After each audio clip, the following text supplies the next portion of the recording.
لو انت كونتنت كريتور ومحتاج سنوت او تعمل اشكال زي اللي ورايا دي، فخليني اقول لك اللي انا جبت لك حل هيعوضك ان انت تروح تشتري حاجه ب 10000 جنيه. ده يا معلم سنوت من كي برو. السنوت ده هو اللي انا مستخدمه ورايا، ده 25 واط والاس ار اي بتاعه 95%، يعني الوانه مظبوطه. والسعر اللي هقوله لك في اخر الفيديو ده عرض مخصوص ليك انت بس. تعالى نعمل له انبوكسنج مع بعض.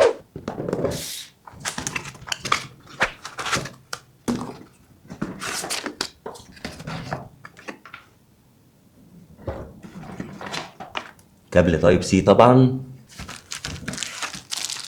معاك 22 شكل تغير بينهم.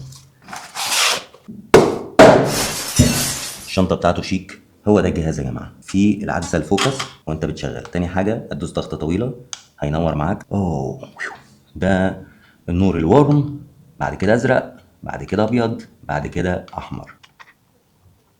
شحن معايا بالظبط في 65 دقيقة وفصل معايا بعد ساعتين. أول حاجة في مكان للترايبود هنا وفي مكان للترايبود هنا، يعني أنت ممكن تعلقه وتعلق وراه حاجة تانية لو أنت محتاج. وفي مكان للترايبود هنا، وزي ما أنت شايف يشحن تايب سي. وصدقني دي معمول عليها عرض ب 2500 جنيه عند كريم ستور، فبصراحة ما تفوتهاش. يعني أنا بفكر أشتري منها 2 3 كمان لأن هحتاجهم. سلام.